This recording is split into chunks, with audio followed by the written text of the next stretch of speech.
What is going on, you guys? Thank you for tuning in to tonight's show. We have two awesome, amazing friends of mine. They helped produce three of the most amazing documentaries I've ever seen in the paranormal field. House Between Two, and The Haunting Lodge. Oh, and Sleepless Unrest. We cannot forget that one. That one is takes place at a conjuring house. It's if you haven't seen these already, y'all need to check them out. You can check them out on Tubi. Awesome. So without further ado, let's bring on Kendall and Vera Whelpton. Oh. What's going on? How are you? Sydney, great to see you again. Good to see you too. How have y'all been? Wow.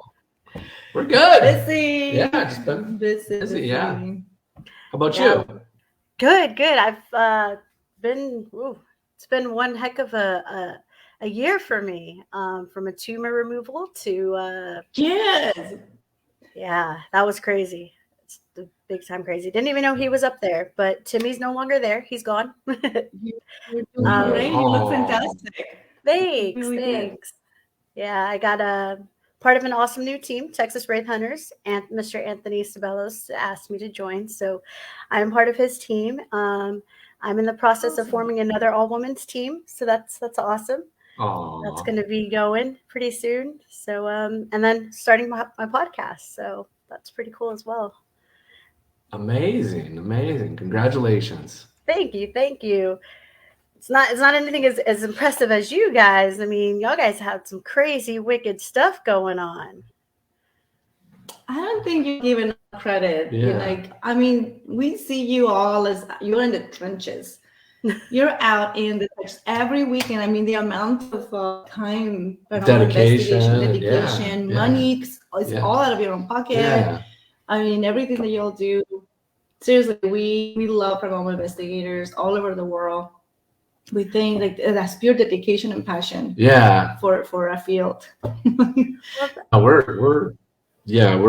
We're excited about, our end of things over here. We get to investigate and make movies about it. And, I feel like we keep every movie, we kind of advance more and more on like knowledge and experience. Because of that, we don't get a chance to go out there almost to many locations because we research so in depth. We spend so much time in one location. Yeah. Right. Yeah, we're really I guess once we sign on with a location, we're on for years. It's not just like, just one and done. Yeah. But I love it because, other paranormal groups are out there and sometimes they find a new location or they find something really that, they get some really strange new evidence and then they hit us up and they're like, hey, you have to check this out. Yeah. And then that's usually when we come in and start doing in-depth coverage. Yeah. And y'all guys bring some really, really, really cool stuff. I've known you guys for years now, and seeing you guys grow from the very first movie, which was The House in Between, up into the Haunting Lodge, like you could tell how much y'all have grown into the paranormal field. And y'all are paranormal investigators to me now. Like y'all guys know y'all guys actually investigate, and that's pretty awesome. Yeah, I mean, I guess behind the scenes we've been always investigating for a long time. And, the Haunting Lodge. Not officially, I guess. Yeah, that was kind of like, it's funny too, because like the Haunting Lodge we did before we went to do the Conjuring Home and the Sleepless Unrest. So this one we've been doing for a while. Like the movie's kind of, we finished the Conjuring House before and put that out before the Haunting Lodge. This case, because of the evidence and what we captured and everything, and wrapping our heads around it, we really wanted to study it and kind of. It took us years to do it because of what we captured there, and just kind of grasping our head around what was going on there. For Dan, our homeowner there, for the lodge owner, it was just it was a wild ride, as you could. You're talking see about the last. The Haunting Lodge. Yeah. So we chose to kind of put that out after the Conjuring movie. So that was some crazy stuff. I mean, we'll get into that. I have some theories behind that. Yeah. Crazy. So have y'all ever done anything like out of your comfort zone during like investigating and producing these videos? Like, Yeah. Yeah. He puts I mean, it through hell. yeah, He makes me do all kinds of stuff that yeah. totally out of my comfort zone. I get her up to speed. She's up to speed. Oh, now. whatever. Up You're to speed. Ever. I mean, You mean because I actually like to think things through, and you're just like to run to it, and he's very impulsive, and I'm the logical. I like to think. I think we balance each other out. We do. That's why we get stuff done. But I'm definitely more like, let me think about this. Let me get my senses. He puts me in the pitch black darkness, and he just takes off running, and I'm like, dude, like look around you first. Like, let guys adjusted to the dark. Give me 5 minutes. He's like, no, Mom, gone. And, but the simple fact that we decided to start sleeping overnight, that is out of my comfort zone. Yeah, that was way out of our comfort zone. He sleeps through everything. Once you fall asleep, you're pretty much out. But me, because I'm a little more sensitive, more in tune, more like just more. Yeah. Scary. Just because I'm a woman, simple like that. Man, just go to sleep. Just me being more alert to my surroundings. Like it's been hard. I mean, the hunting lodge definitely like. And when we stay overnight, it's a whole different game than what. Well, like what you're kind of used to on an investigation. Well, the thing is like we're also working there. Yeah. It's like going to work and then going to sleep at work after experiencing crazy things. Like, how is that even? You're working while you're sleeping. Like, yeah. I mean, it's crazy, but yeah, like the haunting lodge, we would sleep in the greenhouse. We sleep with GoPros like on our chests or like right next to us in case if something happened, you got it on like a trigger. To like, which is also out of my comfort zone. I never thought that I'd be so comfortable being in pajamas, or never in a million years ever thought that was. I think that's one of the hard things. Yeah, because I mean, when you watch the movie, it is like there's no makeup, there's like no prep time. Like there was one thing in the haunting lodge where Vera got to like do her makeup and stuff before we went and got Jill the psychic. And like she was just so happy to be able to like put on makeup. And, like, I mean, when we go and do these things, it is like, I mean, that's the last thing you're thinking about is like, looking good for kids and stuff, which is totally different. You also have your guard up because also, you're in a new place, and you have to also be aware of, normal dangers. Yeah. What's around you out in the woods, like one animal can be like jumping up on you all of a sudden. You have to be aware of. Plus, you're also worried. You're like, for us, like we go and stay at these places. We don't necessarily know the people so well, and there's like or break-ins or anything that has to do with like people. Like you're just on guard in general. You have to be careful. So that was a long answer to your question. Yeah. No, it's fine. I love the in-depth answered questions. It helps me understand what's going on with you guys. Yeah. So yeah, see, this Facebook user agrees with me. The haunting lodge was nuts. And then me and Joanne have been talking about the ending of the haunting lodge for like weeks since it came out. And then Anthony took your idea. I don't know what idea, but he's going to do something to me. So that's going to be fun. Probably leave me in the darkness because he tends to do that. You're on camera and you're okay. Right. That's a good way to, be monitored. I'm finally over it. I mean, I saw the transformation. Like we stayed at the lodge, and when we first went there, I mean, she had her crazy experience there.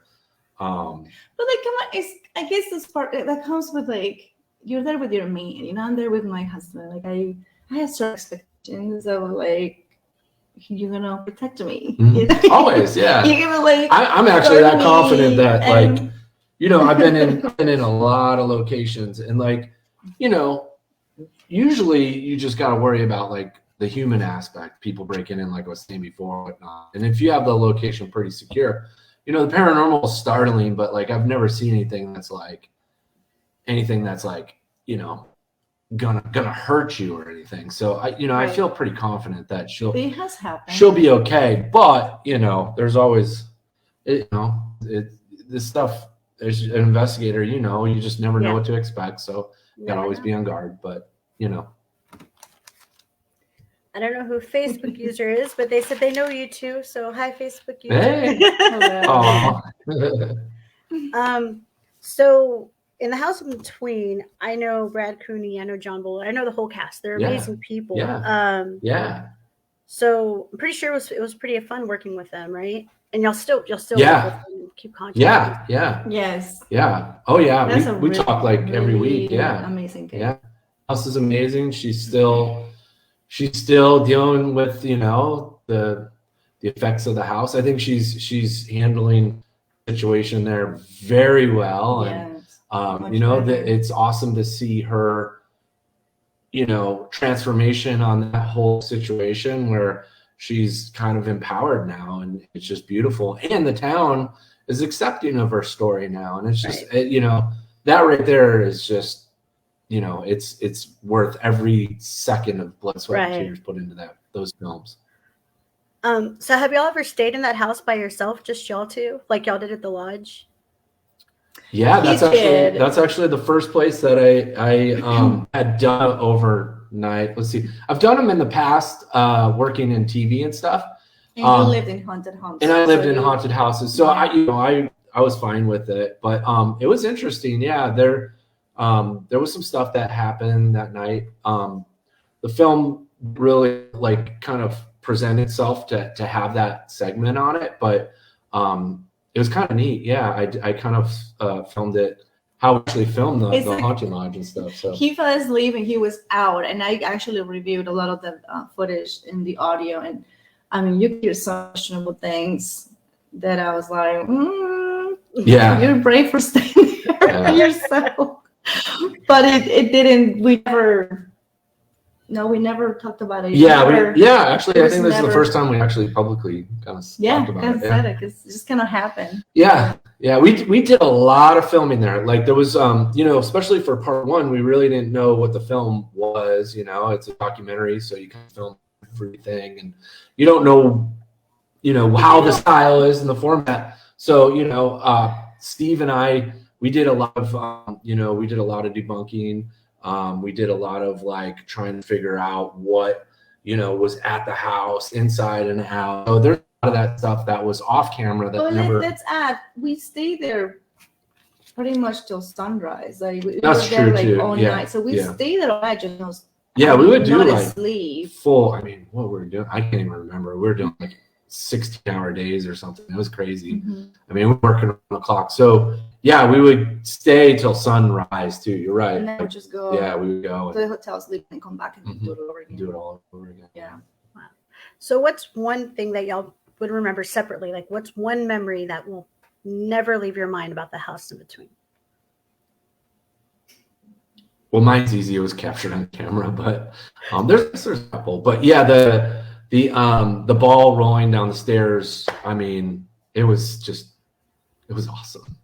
I heard all the stories about it. It was like you see the footage, you hear the stories, you see everything about this ball that moves down the stairs. I mean, they had video clips of it. Everybody was, so focused on that one particular event. There was other stuff like the chandelier and everything, but that was like physical movement that they had captured, and it was really compelling evidence. So when I actually saw it happen, and I know that I was the only one in the house, and there was no rumbles, or there was as soon as I knew that there was nothing that could have triggered the ball to fall down the stairs. I mean, you saw me, I was skipping. The reason why I was skipping was because I was so happy that it had happened, and that I knew we captured it because there was a camera. There's some people don't understand because, usually they expect you to be scared or run. But when you've been doing this for so long, and that it's actually really rare to capture a real paranormal event. So when it happens, it's just like, especially when it's the homeowner's claim, Well, yeah, when it's a claim, and you were able to also capture it. Yeah, you knew. Yeah, you knew that. I knew. Yeah, we had 3 cameras on it, so it was it's a moment of celebration. Yeah, it was just oh my God, this is amazing. So, Yeah, that was one. Another, we don't, part 2. Wait, I want to. Oh, sorry. I didn't go. Yeah. I It's like my wasn't turn. there for. I was back home with the babies, and I produced from back home, and I was doing all the back work. I didn't get to go the first time. Yeah. But the things I remember that I really loved is like the synchronicities of how things were just unfolding on its own. And I remember just me being me telling Kendall, it's like, this film wants to be done. Like, it wants to be made because things are just working out. It did, yeah. So good. I remember last moment, I told Kendall, like, they're talking about something in the land, perhaps in land, and we were thinking, can we just get a search dog? And it was just last minute. And yeah, just phone in a search dog, no problem. How are we just gonna like, get one in the middle of production? And I just telling people, I finally find one. Like, where was he at? There were 3 hours hours. Or something? No. Where was he? Yeah, they were far. They were far. Like, they had to drive hours. It was about. They literally jumped in their car and came. I talked to them at 9 at night. Yeah, it was late. And around dinner time at night, and then the next morning, they're like, no worries. They got in the car and drove 3 hours, and then they showed up at the house and they did the whole thing. That was like, that's what she's talking about, like synchronicities. That's like a really big one, because I don't know if you've ever set up anything like big like that, and just we only had it takes weeks to do that. You got to like do all this back and forth, and this and that, and like set things up, and run it through channels and this and that. Fantastic. And they literally just jumped in the car and came out to help us out. And that's awesome. Alice, really, I mean, yeah. So the Facebook user is that Brad Cooney? Yeah. What's up, Brad? Hi, Brad. You are still showing up as Facebook user. I don't know why. Check out Brad's podcast. It's like hitting all these like awesome ratings in International Brad Cooney's podcast. Everyone, listen to the Cooney podcast. Yes, listen to the Cooney podcast. Is that what you call it? I don't. Yeah. I love that. Love that. But then part 2, you were podcast. He does, yeah. Part 2, really cool moment. We didn't use it, but this is really funny. We're out in the backyard, and it's like really like intense and quiet, and like the investigators are like asking for, like there was like a whistle out there, and there was like some noises, and they're asking for us to do it again. And all of a sudden, through the trees, you see this bright light, and it's like we had already been to the Conjuring house. We've been to the haunting lodge, and like it just comes out of the trees, and then we look, and it's like this really cool government aircraft that was like amazing. It was awesome. It was a stealth bomber. It was like a stealth bomber, and it was so cool. Well, we freaked out because this light it's like this like spotlight just shining on us, and we were like, oh, like we were just like freaking out. Oh my god, we're captured. And then you hear the little really low. It was so low, and it was just so slow. It was so slow. We were just like, wow. And you filmed it. I did film it. I got it. A wide angle. It looks really tiny. It was tiny. Yeah, you could see under the light, the little lights, the craft. It was so cool. Black. Yeah. They had a stealth bomber go over. It was really neat looking. During the investigation, which I thought was cool. No, we were with Sam and Jill. That's right. And Alice. That's right. Yeah, Sam, Jill, and Alice. That's right. Yeah. There's a lot of memories. Yeah. I mean, everything we do there is like, pretty intense. Like digging. That was like, that's over the course of many days, and like every day you're just kind of trying to be respectful, in case you do find a body. I was glad to watch this again. Yeah, you're worried about, like, there's so many things to worry about. It's not just like, oh, let's dig a hole. It's fine, and it's just, you're worried about like digging up artifacts and breaking them. And like, there's a lot goes into some of the things. So there's like the only way I can say is like, there's an intense amount of focus and energy when you go there to document. Ooh. Oh, Facebook user, who are you? File some new evidence since we're that part. That's awesome. Yeah. Brad's dropping hints here. Oh, cool. Kendall, Vera, the best. Hey, John. Hi, John. Awesome. Great to see you, John. Hey, John. Thank you. Awesome. Thank you, man. Showing us Facebook users. Yeah, we. Are you back? I don't know why they're showing up as Facebook users.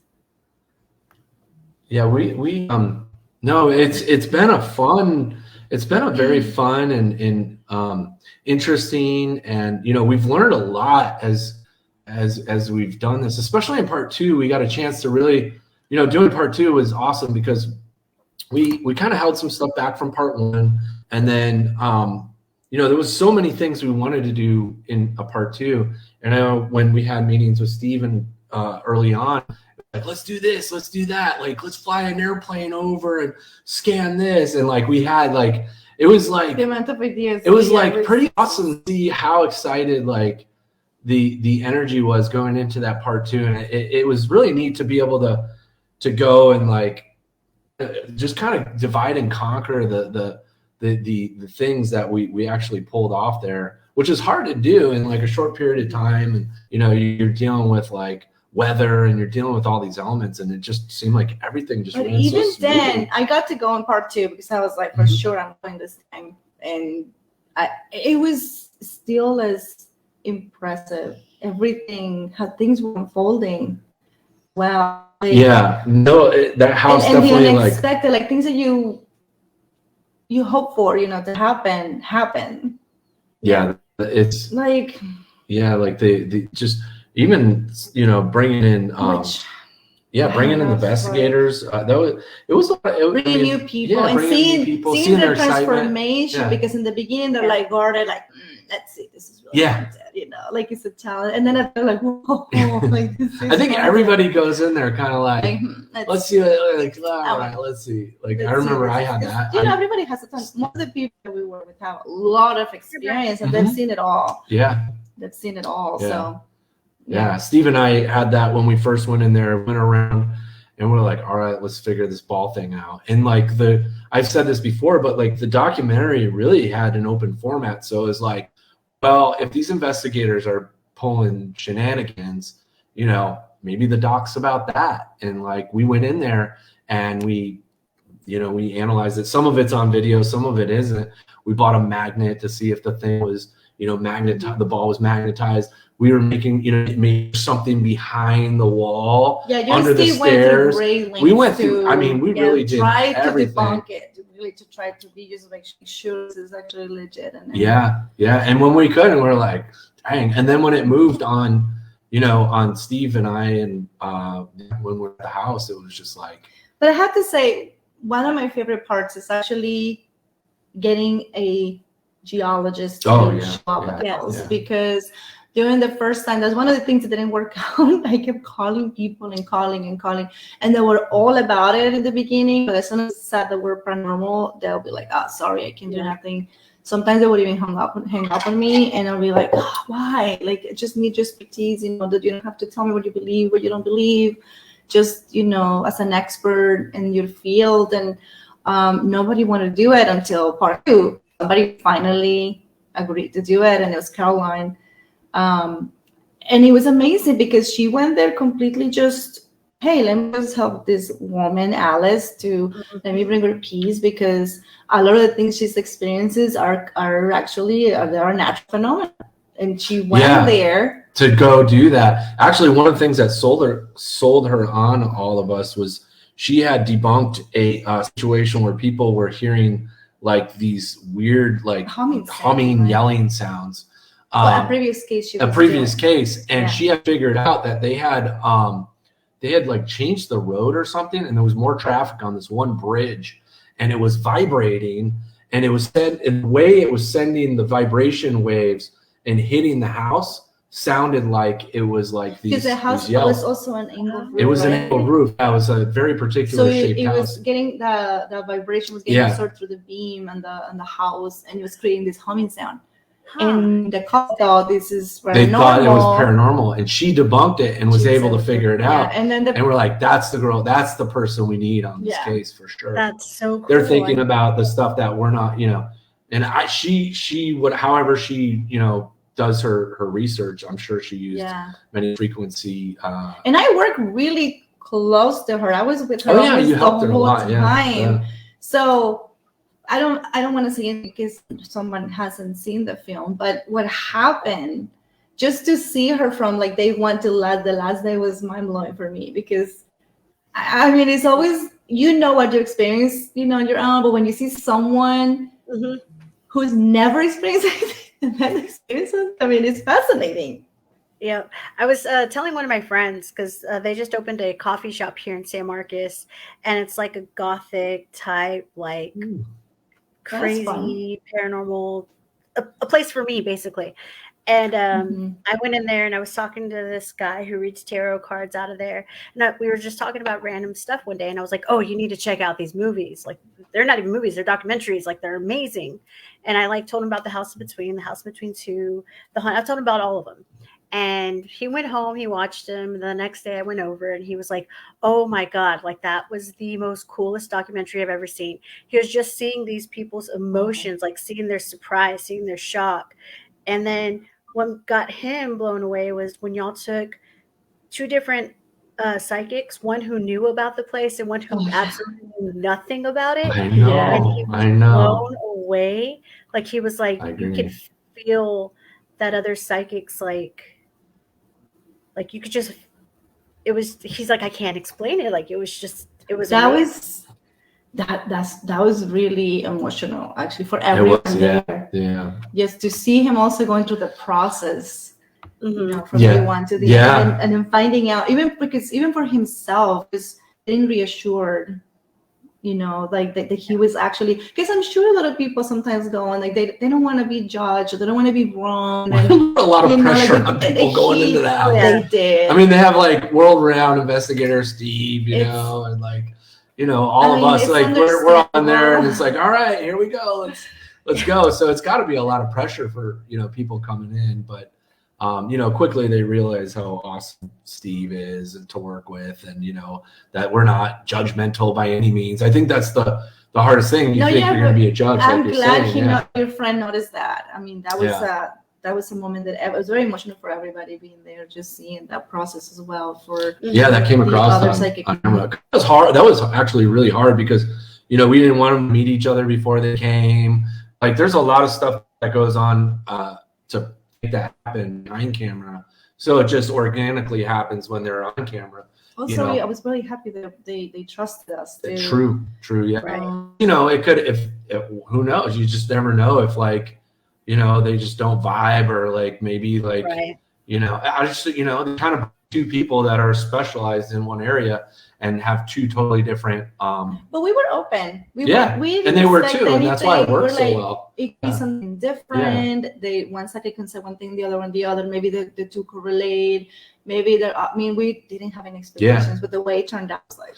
But it was cool too, because I don't know if you picked up on it, but Sam actually realized, like, he had like a moment of like, damn, I did get it, like, I did like pick up on the same thing. Like, the second he kind of saw that, like, she was getting it, he was getting it, it was like a validation. And it's got to be tough for being a psychic, number one, because you're just you pick up on these things, but when you get a confirmation of validation, it's got to feel great, because here you are, like, in your own mind, like, you got to be kind of like, is this like the right information, and then you're under the pressure of he wasn't insecure about what he was getting. I'm not saying that. No.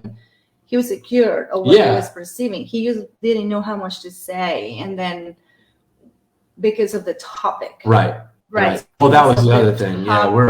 We started hitting some real strong, heavy topics with the history and whatnot. We call that a medium awakening, because it's like you and someone else go into a location and one medium picks it up, and then you start feeling the exact same thing. So you tell them what you're feeling, and they're like, that's exactly what I got. So you're validating each other, and you're like, holy crap, like, I was right. Because it's hard because our visions aren't always 100% correct. You might be off by a couple of things, or you may not even be right at all. So I think what he experienced was like, holy crap, I was right. Like it's and you more often than you see psychics kind of working solo.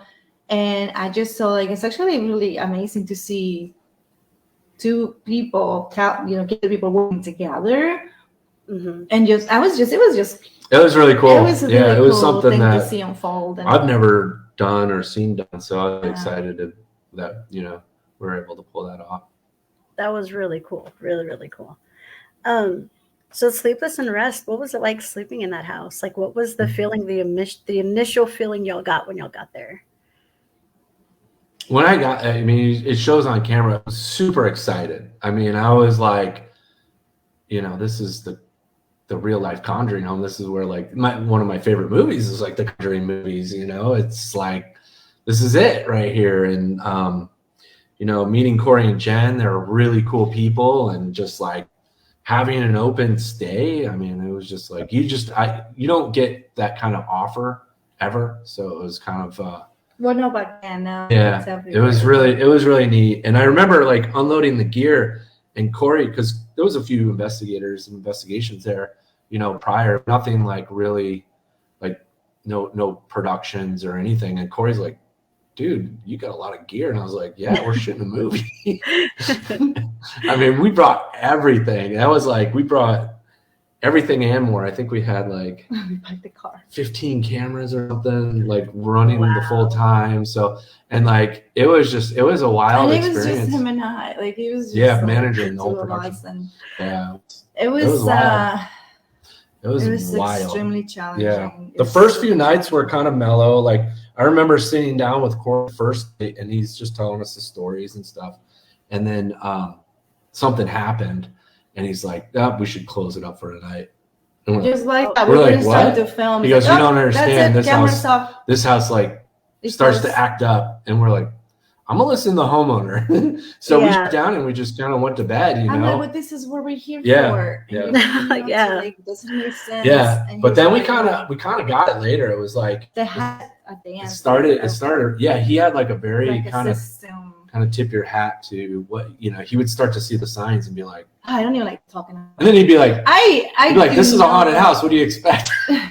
I'm like, dude, does that always happen? He's like, he was already used to it. Yeah, he was used to it. Yeah. It's wild. It's such a. I was really nervous going in because I had been in Georgia already, in the location where we filmed the Haunting Lodge. So I had already, I have had a really strong experience. Yeah. And then, so the one that you saw in the Haunting Lodge. Yeah, but then when I was like, when I was going back to the Conjuring house, I was definitely in a serious conversation with myself about what she was doing, career choices. Because I was like, that's why you were so. I mean, it was you were frightened because she had already had. Like, well, I mean, the Haunting Lodge. I mean, literally, her experience was like she got like it went from tormented through the night. It went from experiencing disembodied voices, EVPs, little knocks, whispers, like bam, bam, bam, like, all these like crazy physical interactions. Oh my gosh. That we have so much footage, but then from the Conjuring house. But it's like, well, you asked for it. It's like, yeah. That was the other thing. Yeah, like we really, like, I'd say we were young in our investigation style back then. I don't know if I do some of the same stuff I did before. That well moment. Getting in the well? Yeah. Yes. When you went down in the well, I was like, what is this man doing? Yeah. Like, was there a bottom to the well, or did it just keep going? Yeah, there was water down there. You have to be careful you didn't go down all the way and go in the water. It wasn't deep, but I mean, there was sounds that had been there was sounds that had been heard down there. There was possible activity down there, and at the time it kind of felt right. I don't know if anybody ever investigated underwater like that, because That's true. Yeah, we put a EDI in the bag. And the EDI, Mm-hmm. like it was, obviously like. Yeah, I didn't even know if we didn't know if it worked because water. And we did capture a sound, but at the end it didn't make the cut because it was kind of like. Yeah. We'll probably put that out later. We were so picky with all of our evidence. We were There's something I would change because we're so scared of like putting bad judgment. Plus we kind of the way we edited it was like, well, this doesn't like it's like not particular to like the scene or whatever, and we would like just yank it didn't make it wouldn't make so we're thinking about maybe having a special edit where we of everything that didn't make, because I think back on like that film. Voice in the well, that was really, and then like I didn't find it until later, but like you watch the movie, and there's a point where, like we all go outside, we hear like we're outside, I think it was after we heard the noises in the kitchen, and go outside looking around, and I like just pan back at the house. Like I literally just kind of tilt around and like look back at the house for a split second with my cell phone. And like above the house, you see like these orbs of light, like kind of doing a kind of a motion like this. And like, I didn't see it until like we watched it on Amazon or something. I was like, what the? And then the owner, Corey Hansen, said that him and our investigator had witnessed that before. Witnessed that, yeah. So like we unknowingly captured like lights above the house, which was interesting. That's interesting. And actually, we put the EMCCD out there because Corey Heinzen had said, there was some investigators that were smoke outside of the house prior to us coming, and he said that they saw like balls of light come from the trees and go towards the house and go into the house. So I was like, well, we can capture that better than the MCCD camera. So that's why we're actually putting the camera out there. But then we started hearing noises from the trees. So we flipped it around and pointed it towards the trees. And that's when all hell broke loose out there. That makes it difficult because, usually you focus on the claims and what, you want to capture evidence of the claim and the homeowners and all that. And then when something completely different happens that you weren't expecting, it's like, what do I do with it? Like, how do I... Yeah, and good for us because we can ship. There's definitely we can do that for our docs. I wish we had another run because I feel like there's more to the story. Yeah, definitely. Yeah, we go back there again. There's a lot more to that, but especially because like I know after y'all left, everyone that went had some kind of thing going on at their house afterwards, right? That's the thing I didn't like.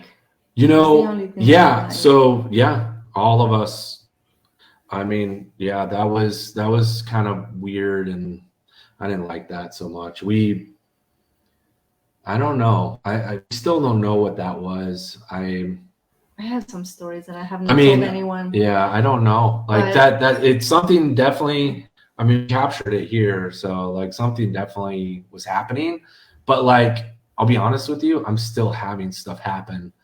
Not so much at my house, but like around us. Wait, but we don't know if it's. I don't know if it's from that. That's why I don't know if it's related to the house anymore. But because we also had Georgia, we went to Georgia. Yeah, we went to Georgia before that too. So which one?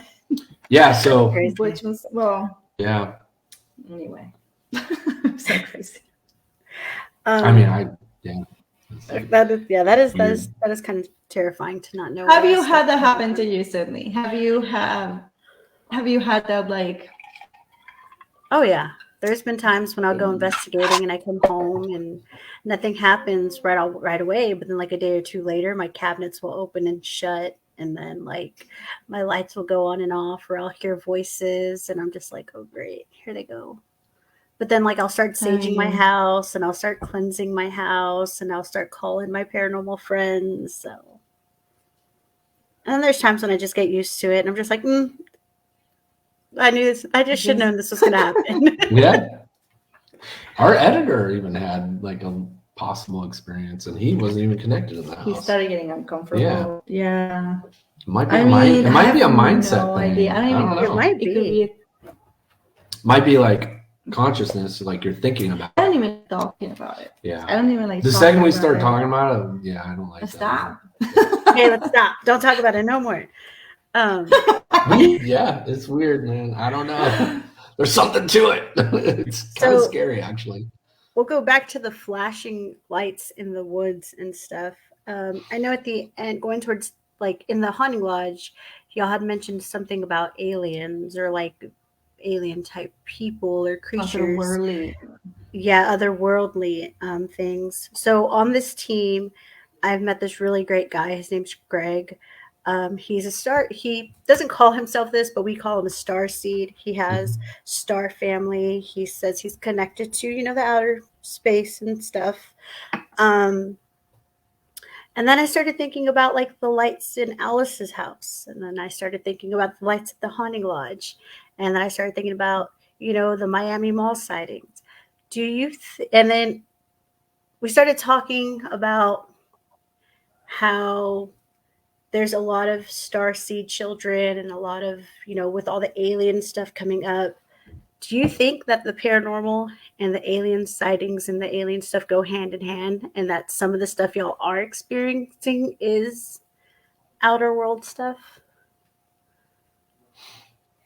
Let's peel this all apart here. And Okay. let's really get into this, because I think this is the first time we're probably going to speak on this. Yeah. And it's a very good question. So let's look at, I always go back, let's look at the data. Okay, let's look at what we're capturing. Okay. We're capturing visible lights with no source to them at all. No electrical source. A ULA, a unidentified light anomalous light that we don't have any idea how it's being powered on and off.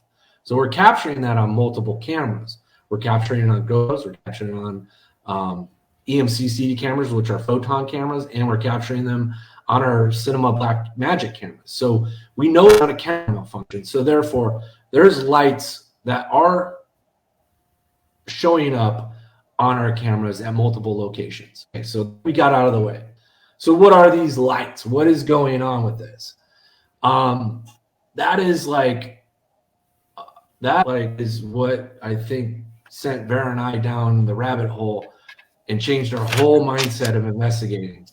This is a huge question for us, because these lights not only show up and they go out, but they're interacting with some of the things that we're asking them to do. Or, in the hunting lodge, you see a perfect example of our psychic medium, who is basically hearing them say, hey, or hearing them position themselves, and then they show up on camera. What is that? That kind of makes sense a little bit, because if it is some intelligent situation here, some intelligent being, they call it mind speak in the UFO world, and telepathy and whatnot. So is this part of that? Are we kind of seeing some of that? That's a possibility there. That's a possible connection. We're seeing a lot of similarities to the UFO kind of world and the normal world. For example, you watch Skinwalker Ranch, they talk about a hitchhiker effect. Well, that they're talking about, things happening outside of the location. Well, in paranormal, we call it something like the ghost follows you home. Yeah, follows you home. Yeah, we're calling it an attachment. So there is these similarities that we're seeing across the two paths. In the two fields. So there's something there. But I just tell you something. With my experience, the biggest difference will be, are you able to capture physical evidence? Like, how easy is it to capture physical evidence, like an interaction? Because all these years of paranormal investigating, it's been really difficult to capture, physical evidence. And my experience in Georgia was absolutely 100% more physical. I don't know how, because I couldn't see it really with my eyes. Like anybody there, any I couldn't see anything making the sounds or provoking the. Usually in our experience, you capture footsteps. It's very ghostly, like it's very light, or it's like a sound. It's no physical movement. It's just a sound that you can't pinpoint from anywhere. You're just like, I hear footsteps, or you hear footsteps and it sounds like it's coming from, upstairs or downstairs. But like, it sounds crazy. Like when you were able to recreate the dresser making the sound, because I matched the sound in the digital recorder. Yeah. That's when I was like. That's when we knew we had something different that we've never seen before. So therefore you have an element of something with weight, a weighted thing that came into our room and made these footsteps, but there's nothing there. Like it's invisible. Like, to put it, the best way I can wrap my mind around it, we have this heavy-weighted thing that is making these noises and creating this disruption, physically moving an object in the room to make a sound, the dresser handle, as you would a real human being. So I don't know how that's possible. So something is causing a physical reaction in our world. The cameras are not capturing it. Like, so. And not to mention the disruption, as soon as you start to hear these footsteps, Vera's smart and put a recorder down real fast. Goes into the bedroom, and the door never opened. Like, what is that? The door was locked. Like that door was locked, and there's no way anybody came in. We had door alarms on all the doors in the house because I was worried about people coming in.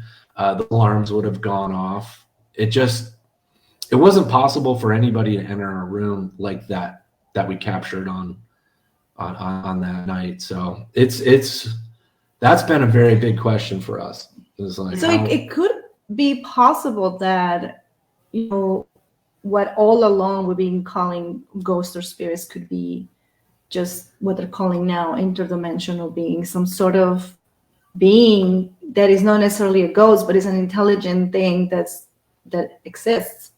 It's just outside of the realm of we can understand. Yeah. And we're not the first ones that have come to kind of the. Well, I mean, these signs are starting to show up. Like, we interviewed Calvin Parker, who was an abductee, and he had this he's in part 1 of The House in Between. And when we interviewed him, this is something that didn't make the movie, but when we interviewed Calvin Parker, maybe it was off it might have been something off the record. I can't remember. I'll have to go back. But when I was talking to him, he had said, because we were talking about our house and, how it's potentially haunted and this and that. He said, well, my brother and I, when I was younger at my house, had an experience with ghosts. And I was like, really? And this was like kind of the first time that I had heard like somebody who had dealt with a massive abduction case and had also seen ghosts in the past. So it was, and him and his brother had this ghostly experience. But a ghost meaning a black shadow being hovering over him. So was that? So there's a lot of things that it's how the two are getting connected. To answer your question, I think yes. I think there's. Well, I mean, you already know the answer. I think yes.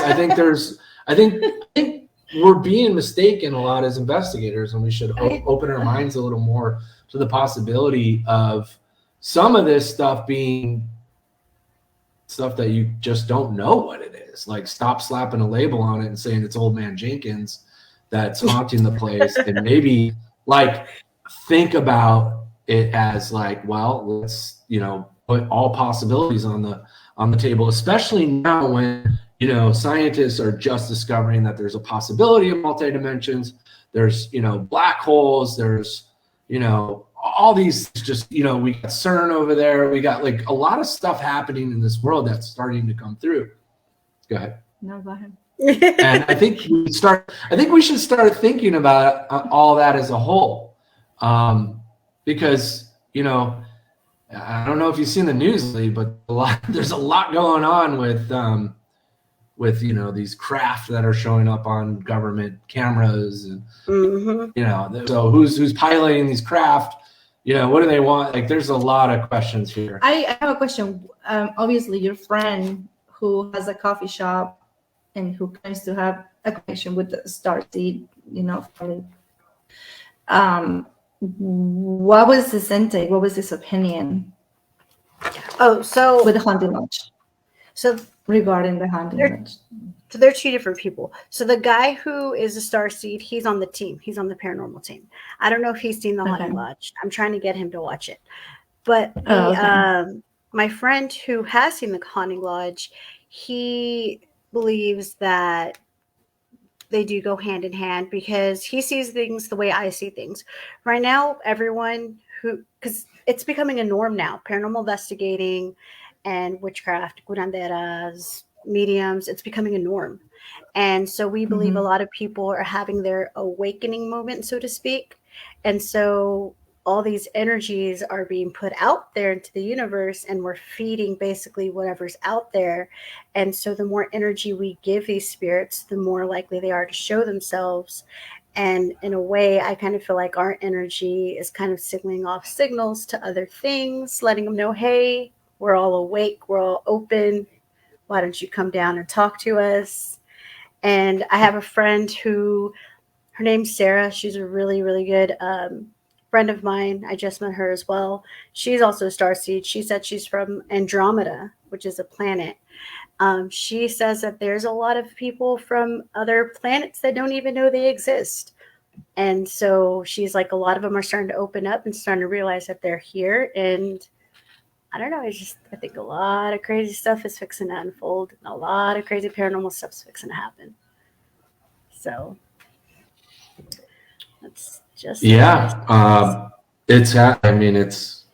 seems to be every day is there's new stuff coming out, and like I think we're just at the point of technology being able to see better in the dark, see better, higher frame rates, see better need to see. Maybe these things have been there for thousands of years, or maybe they come and go, but like I think the next few years here, you're going to start seeing some technology that we're going to be able to really start to get a grasp on what we got, out here. I've been saying that for a long time. I wish cameras would do this. I wish cameras would do that. I wish I could have, this and that. And it's interesting because with advancements of sensor technology and cameras and stuff, things are happening faster. Yep. And a lot of people are starting to think more outside the box than inside the box. And so they're creating devices that people would have never thought about doing. So I think with these new technology and with these new devices, we're going to end up seeing a lot more things and picking up a lot more things that we never even thought about doing. That's a really good point. Mm-hmm.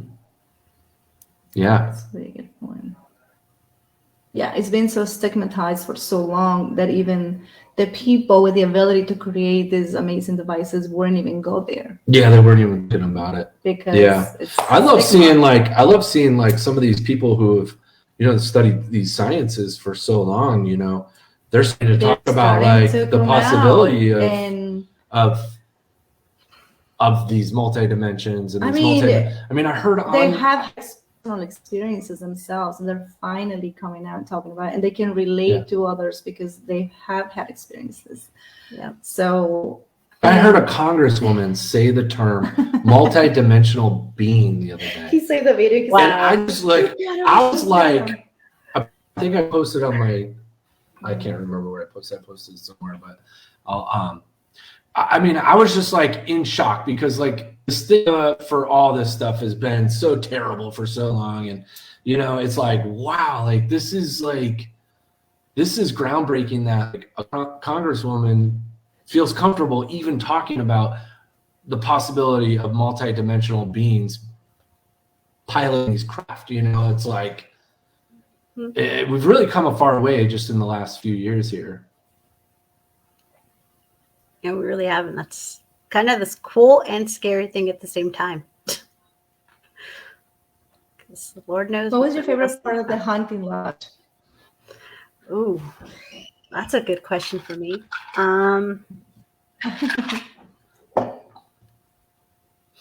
Mine would have to be the way y'all interact. Yeah, the lights, the interaction with the lights. Oh, well, no. So that was a good one. My favorite part was seeing Vera's genuine reaction to the paralantern that went off. Oh, I loved her reaction to the paralantern. Because I remember when I had it and y'all were asking me how it worked and I was explaining it to y'all, and then just seeing her reaction go off to it, I was like, yes, that's exactly how I feel all the time it goes off. Yeah. Yeah, I think I said it. That thing never goes off. Yeah. I love how like it takes a lot to set it off. The false positives are zero none on that thing. It's not, and it wasn't just simply seeing something go off. It's like the feeling that interaction, you know. Congresswoman will have it. Read that comment out loud. It's so good. 5 years ago, a congresswoman would have eat grass before she would admit that. So, yeah, you're right. Like this is, I mean, we're in, our dimension just flipped. Like this is crazy times right now.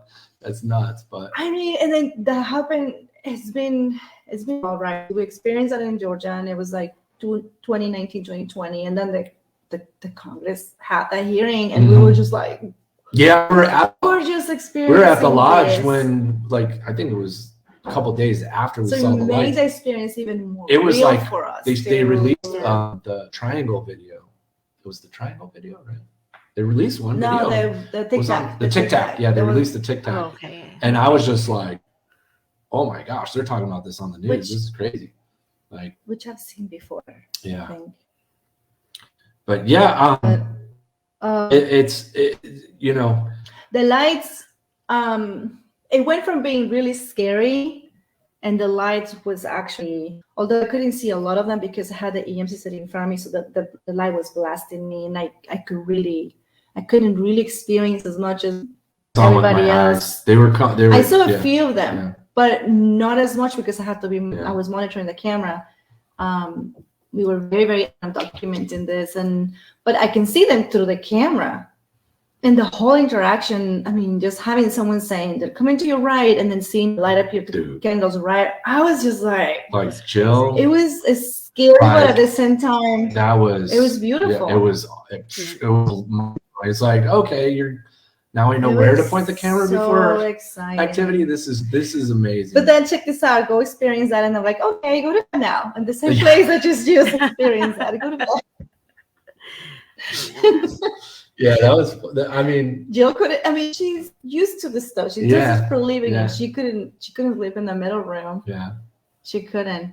And then things didn't stop there. I mean, just because. Once you start, sometimes it just doesn't stop. You open the door and there's no stop. There's no off switch.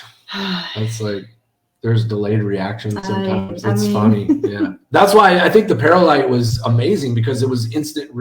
It was instant. That's like amazing. It was like responses. You're here with us, and then like you just wait and you wait and you wait, and then maybe a little trickle or something. I'm happy the audience has been forgiving with us, because. It's so raw. So it's not like we planned this question or this perfect interview. It's like it's whatever was coming out of our mouths. We watch it. Like, I didn't even speak. I don't think I asked anything. I was just like, oh my gosh. You were trying to be a little more professional out there, Kendall. But Jill too, and she's psychic, and she does this for a living, and she still was like, what is going on? You just get excited. And then she saw the little thing also in the hallway. Yeah, that was. We missed it in the beginning, and then I was like, I'm gonna take a second look, and then I went and I zoomed in, and I was like, wait. I'll never forget when she found the footage. Actually, something moving, and I mean, that was really weird. That was really weird. Yeah, I mean, wild ride. Yeah, our reactions were very very, like I was trying to say earlier, like, oh gosh, like Vera and I watch it, and we're like, oh my gosh, we're like. We're so excited. But you think about it. I cut down on the reaction. Yeah. So a lot of them were so like dramatic and goofy. And but you investigate, and especially when you're invested for like multiple days. You're in there. You're like, you know, you're doing your thing for so long, and then things happen.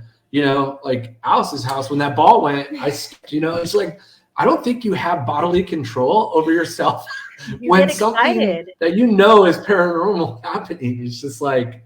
Wait, didn't you and I texted around that time when we were in Georgia? I think you and I were texting, and I was telling you like a little bit of what I experienced. I was freaked out. Yeah. And I think you actually kind of reassured me that it didn't feel bad, that it wasn't that I wasn't in danger. You were kind of like, that's right. Yeah. Because I was like, this is weird. This is different. This is really creepy.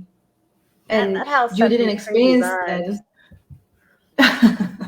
Did you ever? Yeah, I felt really bad. I have to apologize. I didn't believe Vera really. What's that? Did you ever find that box that I told you about? No. We didn't. It could have been weird. No, we didn't. Mm-mm.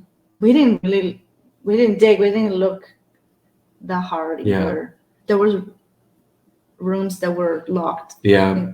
I mean, we investigated that place pretty well. No. But then I just remember another one. You didn't believe me in the beginning. No, when she had her experience, sleep in that room when she had her experience, I'm like the door was locked. Like there's stuff she's telling me all this stuff, and I'm like, nobody's coming in and touching your back. Like, well, it was more than that. I left a lot of it out where I don't even know if I want to talk about it. It was more intense than that. That was the mild version. I was feeling because he thought I was so crazy that I was just gonna be judged so hard because my experience was really more than that. Like I had this cocoon of energy, all like I feel like I was like all over you. Like all cocoon of energy all over me, and it was going like I can feel it. I couldn't hear anything, but I can feel it like something like on me. Like see, you get so weird. I mean, honestly, it freaks me out. Like I'm sleepy and I can't protect her, and it drives me nuts that this happened. And I saw a flash, I just shut it bright down. light. It was a bright light on my face, and something all of a sudden blocked the light. And I was like, the F that I'm opening my eyes now. Like I am not ready. This is way beyond my comfort zone. This is way too close. And then I don't remember anything else after that. But I when I woke up, I was like, dude, did I get drugged up? Like that was my reaction. Did something break into a room in the middle of nowhere? And that was the other thing. I was like, someone came in. That was the most logical. We're gonna the most logical thing to think. Yeah. I was like planning our exit. Let me talk. Yeah, sorry. We had cameras everywhere. It's a heated topic here. No, yeah, it is. I mean, we talked about it for so long and argued about it for so long. Yeah, dude. Yeah, I wasn't there for her. I feel terrible. But then later on, we spoke with the owner, and this wasn't found. Like a year later, he confessed that one of the people that stayed there had a super similar experience, and it was so traumatic that he was terrified.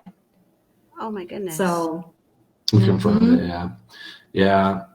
For me, we got up and I'm like, hey, how'd you sleep? I mean, that part you saw on camera and everything. Yeah. But like she starts going in the story, and I'm like, I don't know. I just kind of shut down. I was like, what? This is like crazy. This is crazy. Like this is, and then she's like telling me that like somebody, somebody touched her in the back, and I'm like nobody's on my coming spine. in your it was spine. like I don't know, like this is the spine, and there were fingers that were going like this, like kind of like feeling the spine along the spine. I'm thinking in that moment, Kendall, like what the hell, creepy, like you're being such a creep out right now. It's like, right. But it didn't. I don't even know why I was thinking that, but I didn't react to it, and I didn't like. It's so weird. I was out. Like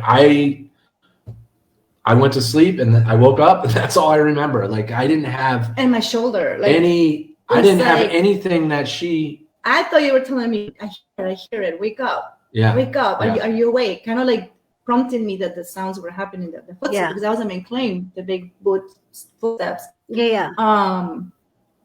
But I couldn't move. I froze. I couldn't. I was just like, and then after that, this energy, like I was just like, which is weird because in the corridor it goes, like I should put that on YouTube. It knocks out the audio. The whole audio. She tried to figure out what that noise was. Yeah. Like we took it into sound generators and like try to see what the frequency was. We try to analyze the heck out of it. We did put it out there because there's people that know frequency, study frequency, but it's so weird. We think it's a fraction of what happened, or that noise, that like that weird noise that kind of takes over the audio record. I was there, obviously. I was like, but I did, so and then scared. I heard the foot, like she plays the audio for me on camera there. Yeah. And as soon as I heard that thing, I was like, oh my God, I know what that is, because I walked in and out of that room 100 times every day and hear that noise, because I move the floor moves when you walk on it, and I was like, yeah, it's in the whole house. And that's when I was like, somebody came in. But also, I forgot to mention, Kendall put door alarms in all the doors, like door, like when you open the door. Yeah, like when you open the door, it goes off. Yeah. Mm-hmm. He had. Yeah, there was door alarms on both doors, the front and the back. Nobody got in there. There was no way to do any of that because of the cameras and just everything in the house. I mean. But anyway, once I really need someone to give me closure, and Jill helped a lot with the process and the fact that I was like, "Is this a demon? Please help me." Yeah, that helped a lot. Yeah, she was laughing at me. Like, no, and then we went through the whole process, and as people saw it now. Hello, as people saw in the film, it was a completely a big plot twist. Yeah. With a really amazing ending. As soon as we weren't even thinking anything otherworldly until Jill got there and was we were like for sure the Native American. Yeah, we were like, that's what I thought. Yeah. And we were like, for sure this is gonna be coming from there, because there's so much, it's such a sad history. She tapped in and she goes, other things. And we at first were like, no, oh my gosh, what? She's broken. Something happened. Something's wrong. This is crazy. This just got crazy. Like what? But once she was on the field, I'm like, okay, this is for real. Yeah. This is for real. Yeah, she was tapping in multiple things there, which, still, Jill and that, whole experience, oh my gosh. I will also to witness that, because you forget you're on the field in the middle of the field, and she's in front of my AMC City camera. I'm just making sure that we're recording this. She's saying the things that are going to happen, and then I am confirming that they're happening. So that was another thing for me to witness, like the evidence of ESP. Yeah. And full. I think we documented a bunch with Jill, like the whole, not just ESP, but actually being able to read where she's going, psychic impressions of the location. That car ride was that was crazy. At first we were like, we shouldn't be doing this in the car. We were gonna stop it and go. No, we shouldn't film this in the car. Natural. We should do it at the location. She just was like when she goes on, she's like boom, boom, boom, boom, you boom. Can't turn it off. And you're like, oh my God, she's getting all this. You're sensitive, right? You're I call it my word vomit. It goes and it goes and it goes and it goes and it goes. Yeah, because once it starts, it just keeps going and keeps going, and you can't turn it off. And we got to go with it. Yeah, it doesn't matter where it happens; it just happens. And how amazing! What a gift to be able to do that. I don't know. I don't know if I left it in the dog. I can't remember, but she said she could smell the gunpowder. Yeah, she did. Mm-hmm. Did I? I can't remember. The gunpowder. That was a long ride. Yeah, because we flew her in a different state. By she came in. We had to go pick her up. We want her to research and be tempted. We did that on the House in Between. Luckily, she trusts us. Yeah. We did that same thing. The House in Between. We're like, we're gonna do that again. She's like, okay, I'm fine with that. And we did the same thing as the House in Between.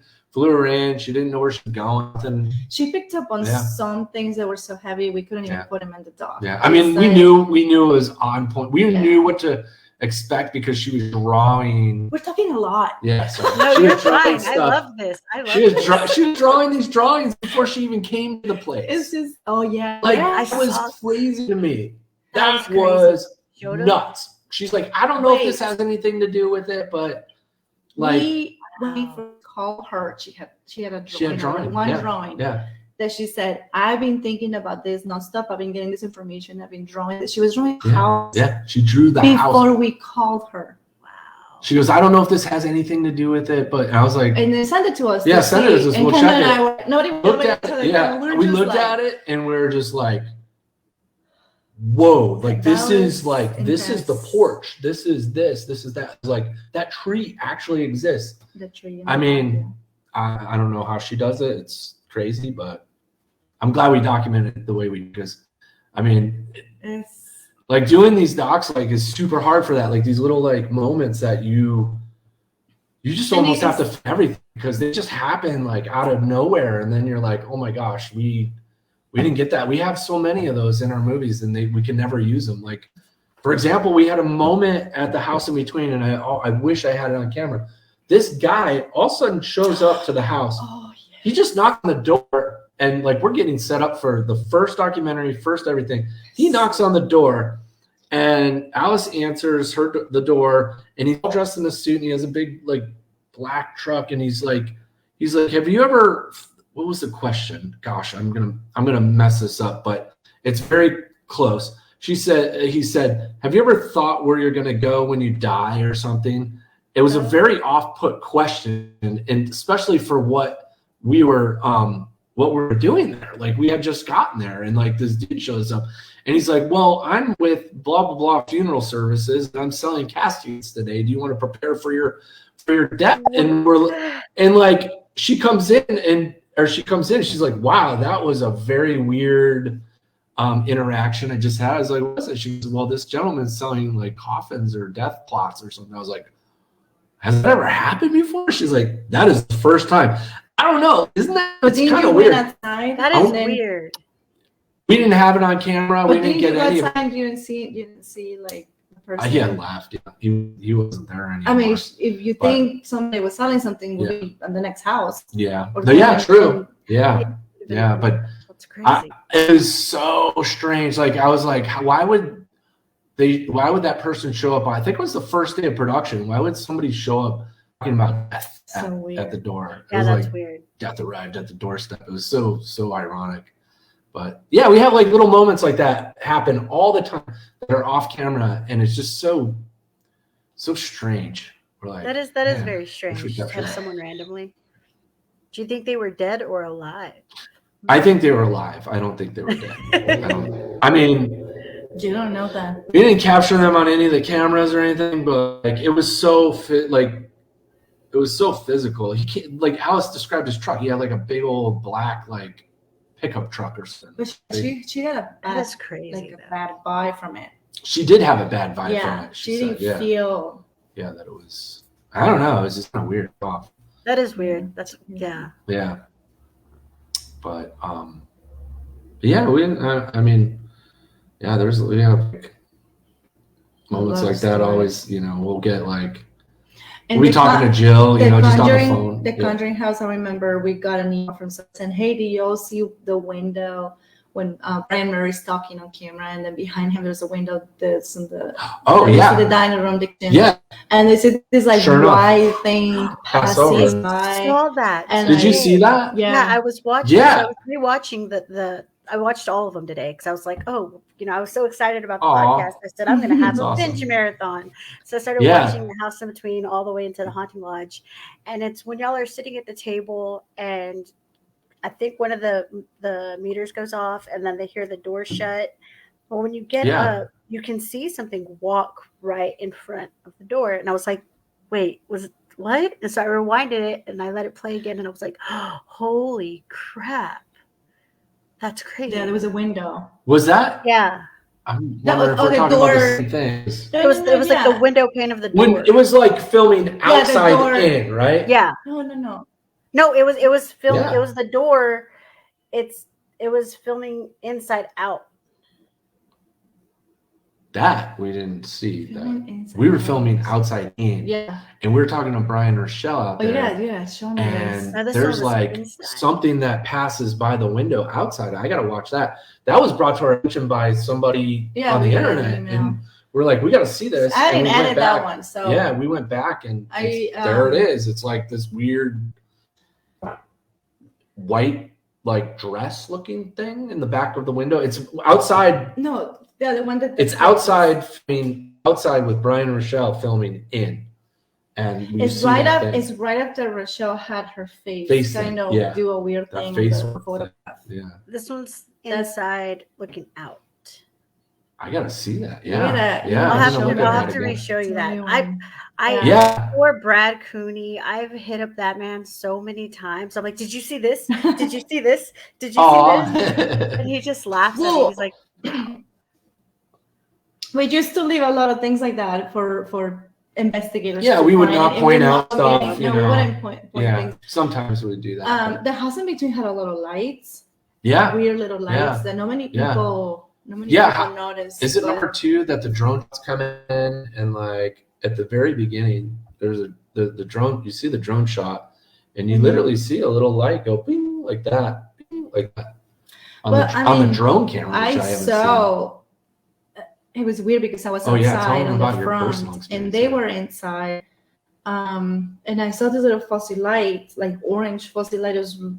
I don't even know how it was just. This was off camera and just when we were setting up for an interview or something. Outside on the front porch, and the little fuzzy light on the grass, it was just going like, kind of like floating like that, and I'm like, well, and I'm looking at the sun to see if it was maybe reflection or something. So I go inside, and everybody's talking about seeing the fuzzy lights out front of so that we're seeing them from the inside. Some people saw it inside and outside, yeah. And they were in the living room. Yes, I was outside, and they saw it from the inside. Yeah. It wasn't dark yet. It was around. It was dusk, I'd say. I think it was dusk. Yeah. Like 5 started 36, 36. Not like what Alice saw. I think what Alice saw was. But she sees lights there. Yeah, was very floating scary for balls her. of light. Yeah, that was a different. Yeah, that was a different situation there. The beam of light that she saw. I mean, we still like. That's still a hard one to figure out what that was because, I mean, the way she describes it in her experience, it's very, very detailed and very sharp and very like real, like I don't know how to explain it, very materialized, you know. So yeah, that is something I hope that with all the cameras in the house and capture. You know, I know Brad and John are still rolling 24/7 on the place with more cameras than you can even imagine. So that's the goal over there is if we capture that column of light that Alice saw. I mean, that would be awesome. We had so many experiences. Like they're starting to like pop up. I think that's awesome. That is so remembering amazing. Everything.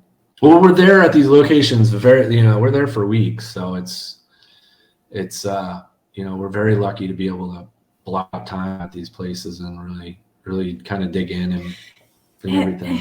When we went in the woods in the country house, remember this? It was like I think I was in like in the movie Jurassic Park. There was this stone. Remember this? The like boom. Boom. Like something was walking towards. Sounded like a giant. So heavy. Like wow. Boom. Boom. Like it was like coming. We were just the woods at the Conjuring house they come alive. Yeah, they come alive. I mean, it's wacky. We went back there to go the camping, do a camp out there, and like it was. I remember it was like so hot, so we're like cruising around, and we're just like, it's finally nighttime, and we're just kind of getting set up and everything, and then. We were gonna do a fire, but I guess the weather was wet and they couldn't set it. And it ended up being no working out. But we were all outside, so I just started doing something that I really don't do. I just started just kind of being like, hey, because the lights. If you're out there, would you come out and tonight and say hello? And I was just kind of acting that on my own, and then I see this bluish light that comes out and goes. Whoo. Oh, I was wow. just like, and with my own eyes. It was with my own eyes, and I was like, and then I started keep interacting with it, and then I said, okay, can you hear me? And he goes again, boom. And then I was like, Kendal, hurry, the camera, I was like, camera. Hey! And I then started running. And I didn't have the camera. I was so pissed because like I was trying to get the EMCCD camera set up and everything, and we didn't have it. I just didn't have it, and I ran to her, and like there was at that point there was like 4 or 5 people that came, well, that first came, and then more people started coming. Everybody witnessed this. Everybody witnessed it. Wow. And we took the flashlight and said, "Can you see this flash? Can you flash 3 times?" And we'll go click, click, click, and it will go boom, boom, boom. Oh, I was like, "This is interacting." It was awesome. And then we're like, maybe it's like a game camera or something. We're like, what if it's like some camera out in the woods or something? So we're like, well, if it's a light that's, game cameras have a light that's like fake or whatever. Let's go around and see on the side. So we walked around on the other side. The thing following us. I'm not even kidding. It was just like we're walking and it's like tracking us along the side. I mean, it was like crazy. Swamp gas? I don't think so. Ball lightning? Definitely Somebody not. In there. Possibly some kind of like major hoax. Like, did Corey go out in the swamp and like, because there's like a pond like over there. Did Corey swim out in the pond and like put some weird like light on a no, I don't think so. I actually got up early the next day. I was like, I gotta see what this is. Somebody's doing shit. So I like got up, went over there. It was crazy to climb over these branches and stuff. I got in and I'm like, there's like water there. There's no way that like anybody was in there with their flashlight moving, whatever. But I mean, it was so like or interacting. So the other ones, the other people that kept interacting. But there was more. There was a lot of people that saw it. It was cool. It was like a multi-witness. It didn't feel scary though. No, it didn't at all. It didn't feel like like it was like demonic. No. Like that. It didn't feel scary at all. So Sam wants to know, do y'all believe that there's a lot of new energy brought into the house from others investigating there? There's a lot of provoking. Yeah, you know what? I think, let's see, how, like, you attract, like, people that vibe at your same vibe, your same energy, your same, like you kind of, like, surround yourself with people. You're, like, you're hanging out, and, like, you make friends with people who kind of vibe with you, right? So if you're intense and you're like, you're going to bring in, like, some intense shit, You're going to bring in, like, the guy that's, like, okay, so maybe that's what's happening. Maybe your energy matches like what you bring in. Maybe you're manifesting this in some kind I don't know. Maybe you're bringing in energy. I do have to say that like you got to be careful because you don't know if you're being tricked. Like. You just have to use discernment. You just have to be careful. I kept feeling like I had to go down to the well, and I don't know why. It was interesting. It was like showed up on the Ovilus? The spirit box. The spirit box. Spirit box. It was like basement. We didn't put that in the dock at all. But you mean the Ovilus? The one that there was like the words and stuff? No, sorry. The spirit box. The spirit box. The spirit box. It kept, it kept saying basement. They had the good one. They had one that was like really good. Panasonic. Yeah, John actually. Okay, yeah. Has good ones there. John, that thing interacts with John so crazy. I don't know. Yeah, like we saw it firsthand. That was another thing that we witnessed that I have never witnessed before. I was skeptical of that thing when I went there. I was like, I don't know about that. Like, it's very. I don't know. It's just very radio. Because it's a radio. It's like Radio Shack investigation. And it's a scanning. Never really. But then But then it starts like. All this stuff. And then Corey's like, okay, let me ask you this. If FM radio waves, if it's picking up on radio waves and stuff, would it ever swear? And I'm like, actually, it won't, because the FCC won't allow swearing on the radio and things like swearing. No, it swears. It's like, I don't know how that happens. So, and we captured on camera. It didn't make the film because we wanted to be like family friendly. Yeah. But I'm gonna have to put that we got to put it. We have so much fun. We're gonna have to put this out because it's pretty cool. Like it's definitely interesting. That thing there works really well. And then the phone that was ringing that we couldn't. Oh, tell them about that. Yeah, tell them about that. You were. This one's when wacky. you first went out in the woods. Yeah. With before Rochelle and I came out, and I was just loading footage to the hard drive, and then Rochelle was with me, and out of nowhere we hear this like old time phone ringing. The DVR captured the sound. It sounds like an old government phone. Like I don't even know. I have to say government. Well, it sounds like you know what? It reminded me of Lost. You know the show Lost, where the button, you gotta hit that button thing or whatever. It sounded like something that you would find at the compound in Lost. That it was like it was so. Oh yeah. We captured on video, on the audio on the DVR. So like, I just thought it was like, oh, we left the door got opened or whatever, some alarm went off or something. But we asked Corey and Jen, they're like, there's no alarms here that sound like that. We've never heard that. There's no phones. Yeah, there's no phones or anything. And yeah. He said, I always thought it would be cool to investigate Gettysburg after a get together. All the energy brought to the location seemed like it would bring out some great energy left behind from others. That would be cool. Yeah, Gettysburg would be cool. I've really been there. I haven't. I've always wanted to go. Yeah. Mm-hmm. We drove by it on our way. Yeah, we gotta go. Yeah. To the country house. Yeah. Can we stop real quick? I'll go with you. Oh. Yes. That would be fun. That would be fun. That would be very interesting. I mean, just history. My goodness. Yeah. It's we could go crazy with the history piece there. For sure. Yeah. Did you like the history in the Haunting Lodge? Do you like our history piece there? I loved the history piece. That's what I love about that is the fact that y'all guys gave like a little history about the location, so that way people who are watching it could understand what was there. So that way, like the Native American flutes. If you didn't know anything about that, you would have never known why that was there. You'd been like, well, that's kind of weird. Like, why are they hearing that in the middle of nowhere? If it's like a haunting lodge, like hunters don't do that, you know? So I think it's cool that y'all guys included history in it. Takes me back to that idea. So y'all heard the Native American flutes, and then y'all heard the howling. That was at the Conjuring. That was at the Conjuring. That was at the Conjuring, not the haunted lodge. Yeah. Sorry. It's okay. So going back to that, y'all heard the howling, and Native American culture, that's like the way that they, kind of signal each other to like, they call each other out and stuff. It sounded like a man. And that's how it starts. It starts off like a human, and then it goes into like a wolf howl, and then it ends up like more humanized. Wait. Are you describing? Have you experienced that before, or we have?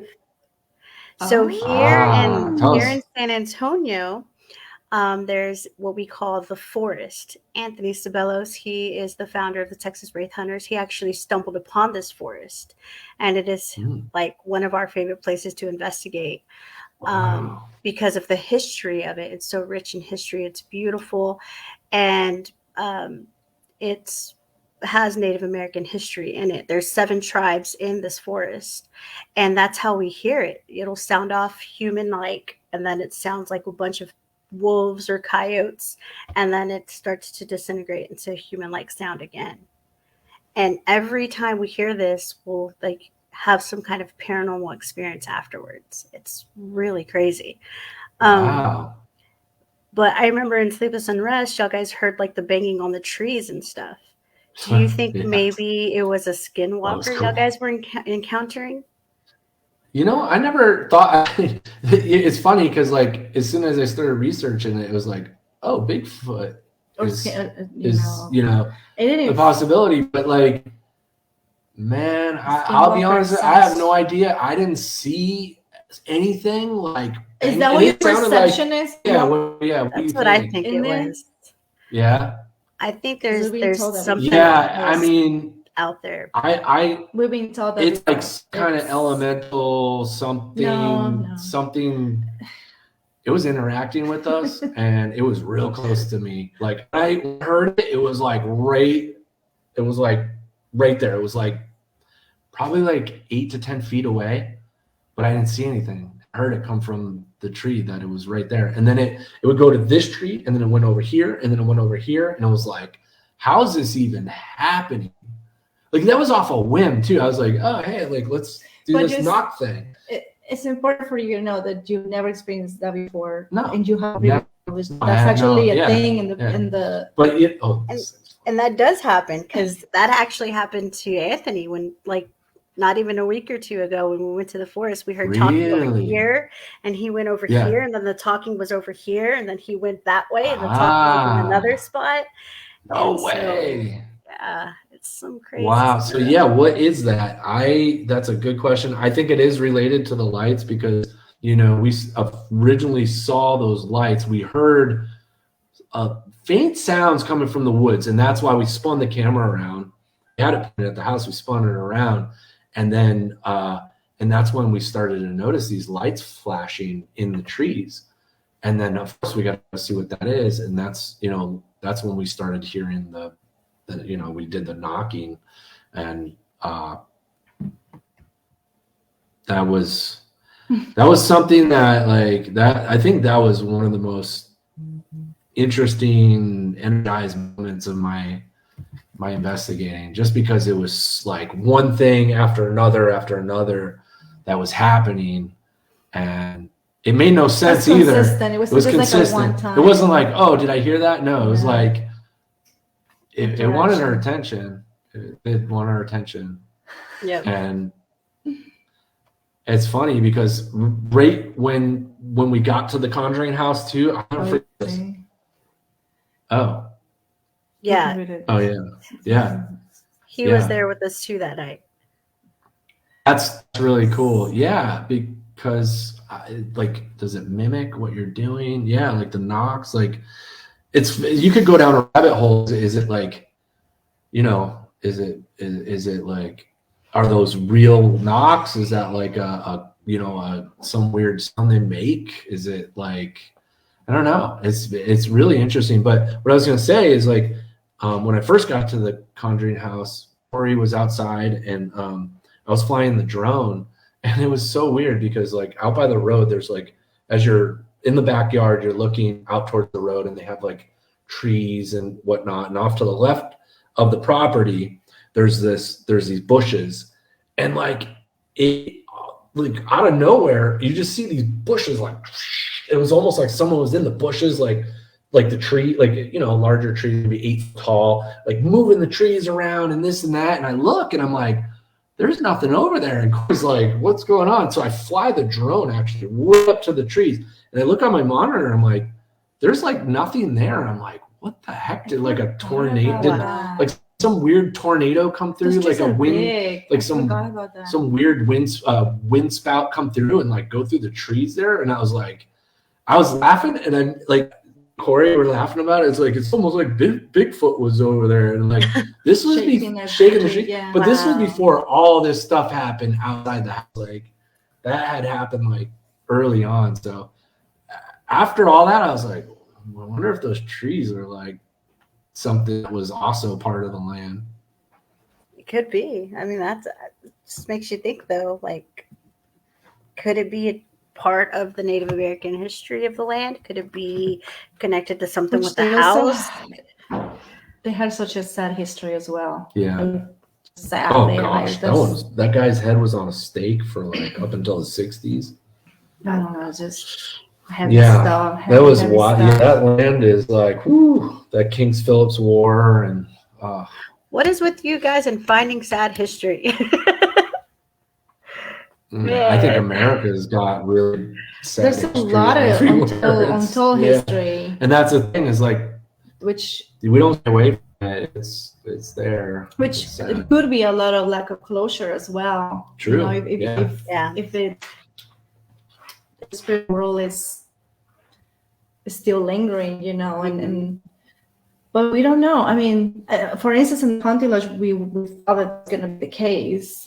Yeah, because there was those burial mounds like and we a few miles away. We found that unmarked grave. There was, the mounds were I mean, amazing. the area was known for, you know, Fort Gaines, Georgia. I mean, it's definitely like a really, it's amazing. The town, the history. It's a really cool museum. Yeah, we like really Fort Gaines is like a very historic town, and you know, has like a very beautiful like historic architecture. There was a few places there that had other claims of paranormal activity we wanted as well, to go there, yeah, which were very interesting. And we were kind of like looking at the town as a whole almost because of just the history and some of the buildings and there was like a gun battle out in the street out in front of the back in the day. Yeah, back in the day there was and everybody was so friendly. Everybody was so nice, and everybody wanted to tell their story.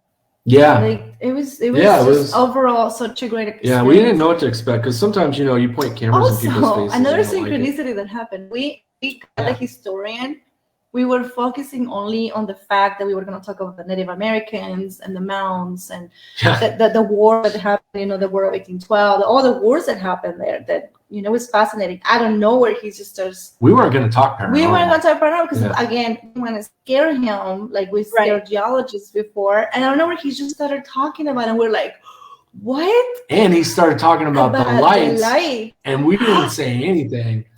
And it was like, whoa, like if you saw our faces, it's like, holy cow. Yeah, that was cool. Like, I forgot about that. It's just happened. Things happen a lot like that. And it's just like, wow. And then we find out, like, because we never told them anything. Yeah. We're just like, we want to talk to history, which was the mounds and, you know, Fort Gaines' history, so we could do our history piece. But then he went into like those stuff, and we're just like, hey. Hello. Donna. We've got really, I mean, things, it's just, so it's I like, mean, it just unfolds sometimes, and if you're able to capture it. We couldn't possibly know everything, you know, especially historical events, and it was really eye-opening to learn some of the things that but we knew after we talked to him, we're like, this is going to have a very heavy history piece for sure. This is got to have we have to be careful with it. And because there's a lot of different things that could be happening there, you know. Fort Gaines there's a very interesting crystal. There's a lot of crystal underneath Fort Gaines that we didn't know about. So, and when we research, some stuff doesn't make the film, you know. So, but we want to get to the bottom of what's going on. So, but we're working on that another film, and that part is gonna make it. Mm-hmm. Oh, did you just say part? Say part two. You haven't said anything. Yeah, I can't wait. There's more. No, we got a lot more. We work around the clock. I'm like, wait, you're talking about the other part. Like, stop talking. She's like, shh, quit talking. No. I mean, we'll talk about that part later. It's not a secret. We're working on that. Yeah. We have more. We have more coming. We're not sure what it is. This experience, somebody just said it online the other day. It opened a new can of worms, and we gotta settle the war. we gotta literally it's just, it brought a new light in a different perspective of things, and we're starting to research that, and it's just fascinating. It's fascinating, and it's hopefully we can share that with everyone. No, we're excited. We got more projects coming, and because we're you know, it's also our journey, our personal journey. We're learning as we go too. Right. That's what I love about that. Yeah. I can't wait. It's going to be great. I was hoping there was going to be a second part, because I know was second parts in the house in between, which I know for a fact because stuff is still being recorded. Yeah. Hey, you never know. Yeah. Watch the films. They help us make more. Oh, I will watch that on repeat. Yeah, I have my cat, my dog. I don't even have a cat and dog, but I have them watching it. Thank you. No, I appreciate it. Yeah, no, every watch helps us. I mean, we're just a small operation over here, so any support we all obviously appreciate. So thank you. The paranormal community. The paranormal community has been so good to us with their movies and posting and sharing, and it's just awesome. We feel like we're doing this with everyone. Because every time after our films, like, I mean, we love, it's like an adventure, and we love sharing this with everyone. Yeah. And then we also I can't wait to share. I'm like, I love people. I love the email. Yeah. He's like, come on, Vera. I feel bad. I'm burning out. Like, oh my God. He must be too alive. But it's been great though. It's been great. Yeah, it's been a great ride. But anyway, like, I love the collaboration, and we're getting a lot of emails recently from people that's just fascinating. Yeah. People, a lot of psychics sometimes do the readings on the film, and then they give us their input. And a lot of times we're noticing a pattern, like emails of people that don't know each other. They're telling us the same thing, and we're like, look, there's a pattern here, which is really fascinating. They're saying I love getting people's like input on what they think it is. Yeah, email us if you any insight, especially like those lights and stuff. Instead of Brad, because I email Brad way too much. Poor guy. No, it's always I love feedback. We're still, sometimes people like mention one thing, and then we'll go and research it, and then we'll take us down a whole rabbit hole. We'll spend a whole day on like researching like what is, because we want to find out just as much as you guys do, and we're always researching. I mean, it's just part of the game here, and if we can figure out what these lights are and what this intelligent interaction with them, I think that would be a really cool thing to experience. I hope people can experience them. I don't know, have you experienced lights like what we did at the Haunted Lodge? Not like that. The only lights I've experienced, which I think of them as fairies, are fairy lights, little itty bitty lights, blue, green, pink. But I've never experienced anything like y'all's lights. Like, y'all have huge bowl of lights, like big lights, and their interactions, and they, y'all tell them, could you blink 3 times, and they do, and it's just like, wow, like not even I can explain that. And I've been paranormal investigating for so many years, and I'm just like, dude, I don't know. Like, that was mind blowing. It's just so mind blowing. Yeah, we definitely need to. The first film we got Dr. Dye, who was a light specialist. It'd be cool to go back around and talk to some of these scientists again with this new evidence that we have. That's not a bad idea. It's fascinating. I think that's a good way to, for an investigator is, get outside sources to look at it, people outside the paranormal even, to look at stuff. I know we have a close knit circle of people that we trust, and we'll send, what do you think of this? What do you think of that? And sometimes they're like, oh yeah, that's caused from this or whatever. Yeah, I was thinking about the lights, because I saw the light at Alice's house, and then I saw the light in the Conjuring house in the wood. That was really bright. It was more intense blue. The ones in Georgia were like, Disney just described, like tiny little like speckles of light that were like blue and red, orangey. I saw I saw the big one. The big one was orange. And it was right after Jill was like, get ready for the show or whatever. She was saying, get ready for dude, that was crazy. Whatever. And then I just got distracted. I was talking to her, and then whoa, and describe what you saw.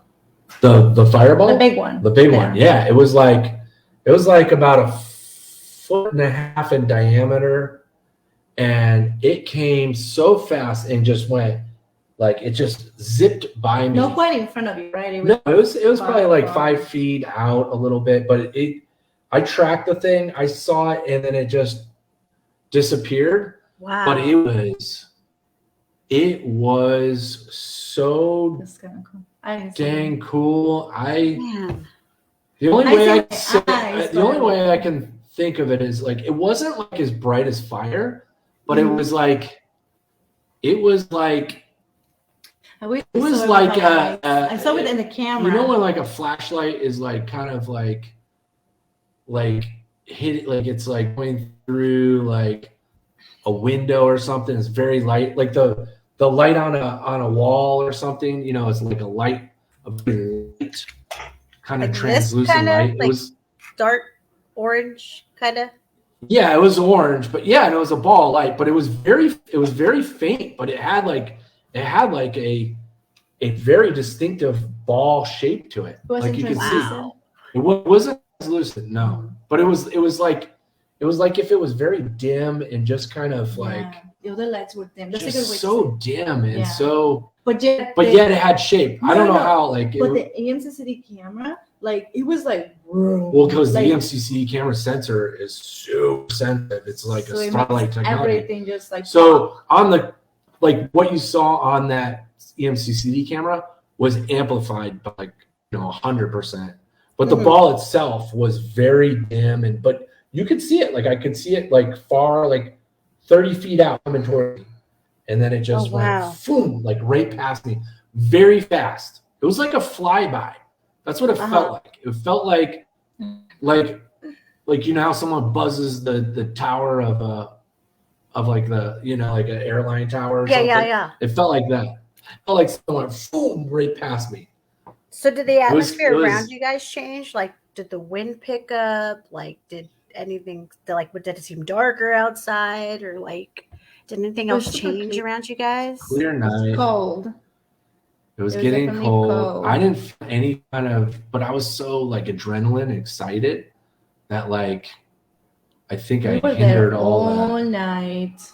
I did see the lights as well with my eyes, and they were orange and blue and white and red. I saw them very faint, very, very, very faint. So I saw the little ones, like the faint ones. Yeah. But I'm almost like, I was like, my eyes playing tricks. But then when Jill did her thing, and then the camera captured, I was sold. I was like, okay, this is happening. But then also when we interviewed the historian, he said he's seen them, and he described them as like tiny little LED Christmas lights that like balls. Yeah. Oh, wow. So it was exactly it. That's exactly he described them perfectly. Yeah, he did. Yeah, like a very without him knowing bulb. We had experienced that was to us more comfortable. It was like sparks. But anyway, it kind of looked like sparks.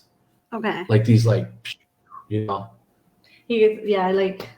was such a wild experience. Like it's been a while. We still talk about it like it just happened yesterday. It was so profound. It was so profound. Yeah. Yeah. I mean, you saw me when I came in. I was like, "Did you get it on the camera? Did you get it on the camera?"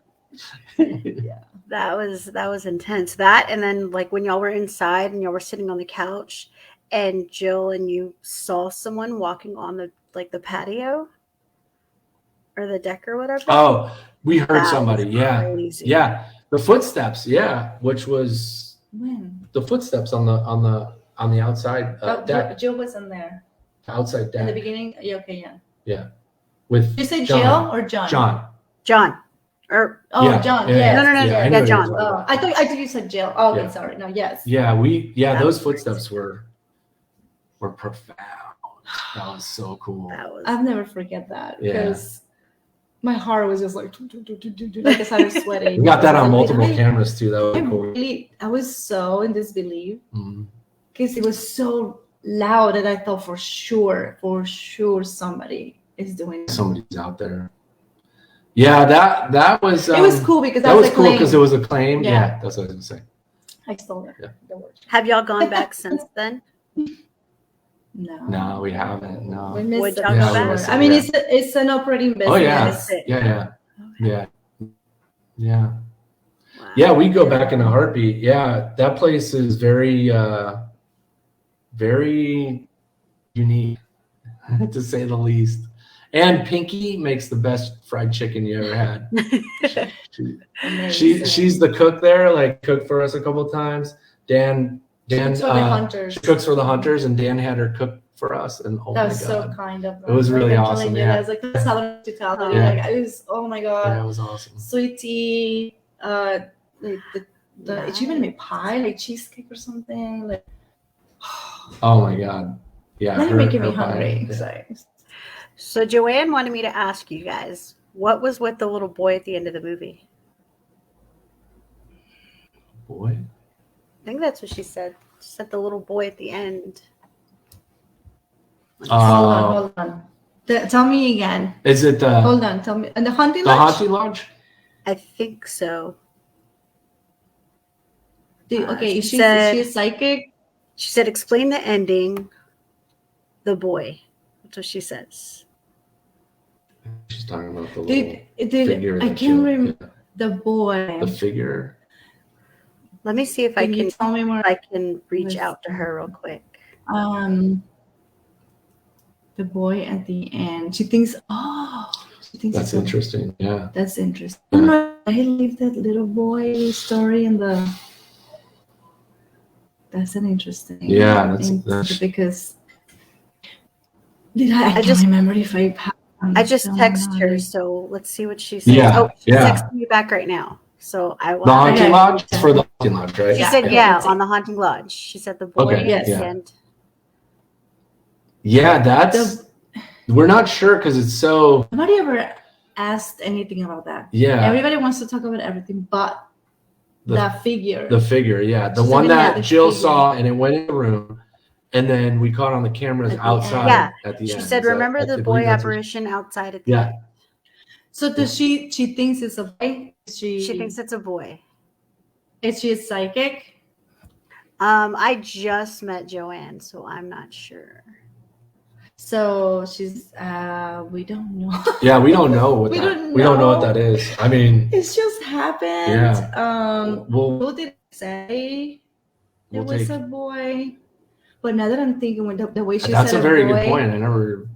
during the reading, Yeah. Jill did pick up on a little. It's something short and small, as you could see from the height on the door. So you got a height reference. But yeah, it's. I don't know. That could be. I mean, it's something. It's She some said- kind of. I said, hey, are you a psychic? She goes, oh, I said, they want to know. She goes, oh, no shit. She goes, nope, I'm just an old lady. Oh, no, that's interesting. Yeah, I mean, Nobody it very does the well first- could be a boy. I No. don't know. Yeah, I mean, It just I don't was have that interesting answer, because yeah. Jill said she saw something short, little, moving to the room. yeah, And then we captured a little camera. We Yeah. saw that little thing. we also outlined coming it down. to kind of show what we saw. Yeah. See, You I know, thought in it was the- a in the kid deep too footage. when I watched it. Oh, really? But I didn't pick up a gender or anything because, like, I was just like kind Yeah. of watching it. I didn't want to in tune to it, but I was like, I think that's a kid. Like to me, I just Yeah. got a kid. But now I want to go back and watch it and Yeah, try to figure no, it out. it's short, so I mean, well, she it said, could be. It could be. when she drew the being, the tall one and the little one, she drew a little one. Right. She did. She draw said there little were ones. She called them the little scouts. ones. They call them scouts. Scouts, yeah. She said there's scouts or little ones that are like about 3 to 4 feet tall, and they come and like check things out. And then there's the big ones that are like 7 foot tall. Yeah, and which they look stay like more like Chewbacca. and they're going more like in the background. But now And but wonder. and it's weird that she said a boy because Jill did mention. Now I'm like, did we miss something?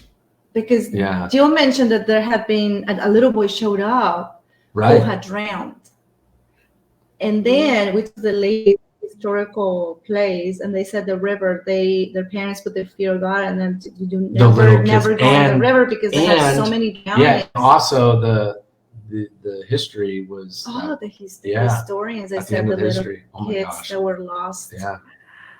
That's- That's why, like, we There's no way put for us the to footage know. forward, and it's like, You you figure it know, out. it's like that's. I mean, it's short, so yeah, it very well could be a young child. It also, we never saw signs of that unmarked grave that we saw. You did Right. say, hey, you can. How can we prove So, what it is? I mean, ever if, that's the without thing, evidence, like, you know? Because I don't have we don't have anything that definitively says, hey, yes, but it could be. But very well could be a small child, you know. Yeah. That's interesting. Now we're all thinking. Now we're all like, Yeah, because I was like, y'all are doing a good job of making us think. Well, good. Yeah. That's interesting. I didn't even put the two and two together of that because he was otherworldly. And we just stayed with that. Yeah, we were thinking that it was like something because she did sense other spirits, but it was so muddy and it became so intertwined, layered. The audience would have been so confused with some of the like your sense that sometimes just has things pop, like a spirit or this other spirit, and there was only like two, I think, that they were not related to anything, the case, the people, or anything. So we were like, well, yes, they're passing by. One of them was residual, and she said it was this father who was looking for his son who drowned in the river, and then he told us the name and everything. Yeah, she gave me so much detail. Wow. But it's like it would have been weird if out of nowhere we're just not caught into this scene of a completely new, different story that is random. We have a lot of that happening in documentaries.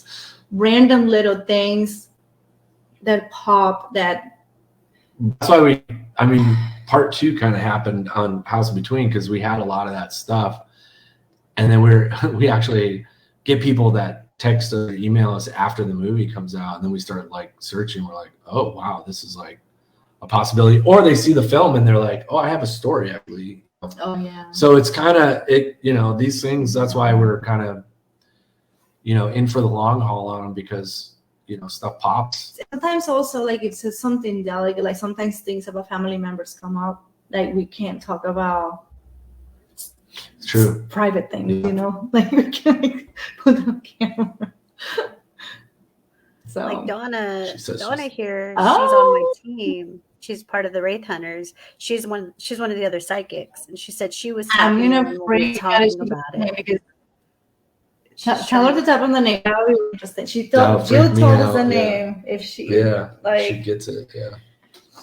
No, it's cool. It's oh yeah. We just didn't even think about it. Yeah.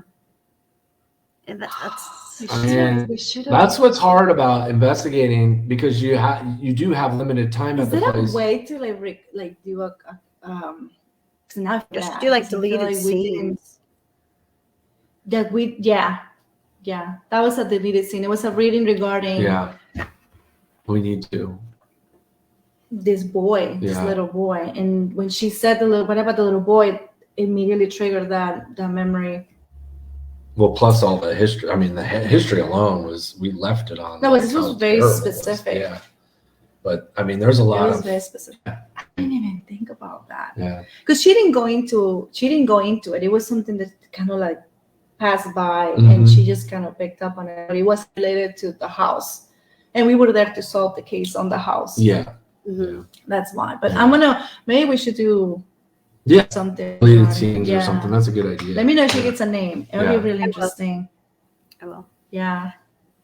Yeah, that's like me with Brad. When the first movie came out of The House in Between, I started saying, "Oh, I think it has something to do with the land," and I keep seeing something about it, like a man, and I was just telling him little bits and pieces, and then part 2 came out, and I said, "See, I told you." And he was just laughing at me, and I was like, "Man." I said, this is why, I love the way y'all film things, because y'all guys leave us questioning things and thinking things and figuring it out. And then when y'all release the second part, we're like, dang, that's crazy. I was right. Oh, yeah. I like I said, that's my favorite part too, when we get feedback from people in the audience that are watching films and tell us this and that, and then we see a pattern sometimes when people don't even know each other and they're telling us we've seen emails the same thing. They're like, I'm tapping into this or that, and we're like, whoa, this person said over here, And sometimes it kind of guide us. I mean, I can say this, and part one has in between. We got a lot of feedback, people saying that they feel like something was buried. A lot of people. So, like, I'm not gonna say a lot of that also led to the fact that, you know, we kind of like knew that there had been a country, right, that was moved, but what if there was something left behind or something? That's one of the things that led us to go and maybe we should dig. Yeah. And y'all did an awesome job with that. Yeah. And I mean, that's a great case. It's an ongoing case. Yeah. It's not a closed case. That the house in between, that house in Mississippi, it's an ongoing case for sure. Digging was like kind of last minute as well. They all are. Right. Yeah, like we were kind of like, well, I guess we should dig. All signs are pointing to it. And then I think you got on the phone and found a backhoe. Right? We called a few places. Yeah. We had to get it quick. Yeah. Sorry, I'm thinking. And then the guy's like, "Well, here you go." And we're like, "Doesn't it come with an operator?" Oh yeah. And he's like, "Well, that's it. You know, I could probably do it for like a few hours, but I got to go." And I was like, "You're like, all right, I think I could figure this out." So he showed me. That was funny. And I like learned on camera there. So hopefully I didn't destroy Alice's yard there. No, stop. She would have been messaging you, "Come fix my yard. There's potholes everywhere." Fixed. No, at the end I was cruising that thing around doing it was I had fun doing that. That's awesome. Wow. Cool. What an adventure. Yeah. It's we go into these things, you never know what's gonna happen. And I think that's the best part, is just kind of being prepared for anything that could happen, and then you're able to follow it. Yeah.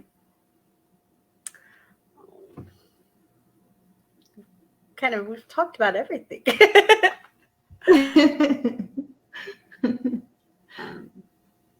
So out of all three places, where's your favorite place that you would go to in a heartbeat? Like right now you would drop everything and go to? That's a really hard question. We don't have favorites. We only have experiences. I like that. Okay, well, out of all your experiences, which one would you want to continue experiencing and get more? Like, which one do you feel like you have not finished and you know for a fact? All of them. All of them are unfinished. There's more work to be done. There is. Again, because they're an ongoing cases. It's not something. It's not like we went to a house where something happened in the past. These are houses where there are stuff happening in the present. Mm-hmm. It's ongoing. Yeah. You know, there is continually having stuff happen to them. So that's a really good question. It's not like we went to cover a tragic experience or the experience of a family who had like a lot of stories that are like, this is a haunted house and this family experienced all this. Like the Conjuring, that was like something that happened in the past, and then they just kind of picked the story up. And we went there with the eyes set on the present, like what's happening right now. And all of them are kind each of them are totally unique and in they're their own different, own, way. Alice's house is a brand new house built in the 90s, and the Conjuring home is, super historic and very old. So yeah, it's like they're so just kind of all over the place. It's hard to even say which ones. They're all off. I mean, everywhere we've been, we feel like we've experienced really unique. If I had to pick something, I think the Conjuring house feels more unfinished because of the size of the land, like in the backyard, the woods. We scratched the surface on the backyard. I feel like there's more there that needs to be told. Yeah. We didn't. Nobody really does. Everybody just focuses on the house so much. Yeah. And there's definitely more. Yeah. But also, Georgia, I feel like there's also more, just because it seems like the town. Yes. All of ours have tons of surprises. All of them. Yeah. It's a lot of work, y'all. It's a lot of work. That's why I admire a lot of people. I mean, I know that sometimes we're looked down upon, you know, for what we do and stuff, especially sometimes family members. The paranormal investigator. Oh, that wacky person. But it's like, it's true love, true passion. You're really out there trying to figure things out and asking the right questions, just learning as you go. Yeah, learning. Yeah, I mean, when you get that one piece of evidence on camera and you know it's documented perfectly. I mean, that feeling you can. That feeling when you finally like get that piece of evidence. That's what it's all about, right there. Yeah. Because if you document it, it's only it's a ghost story. Yeah. It's not on camera or audio or somewhere. And also being able to share that with people that are interested in this, you know, being able to share that. Like, I feel like there was more stuff in the barn that y'all guys didn't really uncover that y'all guys could have gotten. Probably. Yeah, it was cold. It was freezing. Well, it's snowing when y'all recorded it, right? Yeah. It was on and off. It was like one day it was snowing, the next day it was like the snow had melted and it was cold. You told me that dry weather. Like, it was wild. Yeah. But that night was that night was really cold. Yeah. And I know. But yeah, we should have done the barn a lot more. I felt like we were kind of, even though we were there for 2 weeks, we were still trimmed low on time, you know, because even like the upstairs and the attic, like I wish I could have gone in the attic even more, that little crawl space that we found, you know, we could have spent days up there, but you know. You see, I'm being called to the woods, like in the back. I feel like wow. Georgia, I would like to go into the woods. I actually was going to camp out way back in the woods, and I kind of chickened out a little bit. I'm a little mad at myself. I was gonna do it by myself, and I was like, I better not do that. Just because there's, you know, who knows what's out there. Bigfoot, Sasquatch. It is, yeah. There's just take beef jerky with you. You should be fine. Yeah. But no, I mean, in Alice's house, like, you know, we got that was the first time we went in her club over there, and sure enough, like some of the greatest EVPs happening there. So it's interesting. Like you know, it's like I'd love to visit Alice's backyard a little more, and even like around the area. Like I'd love to go in the far back. There's like another yard back there that like has like the trees are beautiful. Yeah, there's like trees. And I don't feel like we visited that back there too much. So. Yeah. I mean, there's a lot more to do for sure. I mean, there's a reason why they spent 10 years. I mean, it's just it's an ongoing investigation. Yeah, if anybody here knows of an ongoing present case or something that think they want to shine the light on and anything that we might be interested in, just hit us up. Let us know. Fascinated with. Vera Whelpton, roboninja.com. Check his email more than I do, but you will. I'm busy. But no, yes. I'm really we get locations all the time. We even started getting locations overseas that we so wish we we're working on trying to get there. Which is I hope we can make it work out. Yeah, there's a lot of stuff going on out there. It's interesting to hear all these stories for over, you know, about 20 years now, hearing a lot of these people's experiences. And some have had, like, don't even know each other, and they say some of the same exact things that have happened to them. So, like, there's things that are happening to multiple people that are very similar, you know. What are you talking about? Like, just like people's ghost stories over time. I've done this for 20 years, and I've been on the road doing ghost hunting shows, and you know, people want to tell. They don't feel comfortable talking about this stuff, number one, and when they do find someone they feel comfortable talking about, they want to tell you their story. So I'm lucky enough to be able to have heard hundreds of stories, and I've found that a lot of these stories have similarities inside them, and these people don't even know each other at all. So I think there's a lot to this that we're uncovering. And it's only, the greatest discovery could be made by you or somebody that just happened to document something super fascinating. So it's cool putting yourself out there, Yep. That would be awesome. I can't wait to see what else y'all guys got in store. And hopefully there's a House of Between 3 and a Hunting Lodge 2 and a Sleepless Unrest 2 and whatever else y'all have secret. We'll start announcing some stuff here pretty soon. So let everyone know where they can catch your awesome videos and your awesome documentaries and all that stuff. Yeah, the best way to find our movies are on robotninjamedia.com, and all our movies are up there. Our films are all on Tubi right now. They're on, some of them are on YouTube, some of them all of them are on Amazon. You can find them on Amazon Prime. But yeah, just go to the website, robotninjamedia.com, and we have every movie we've done and where they're at to watch for your platforms.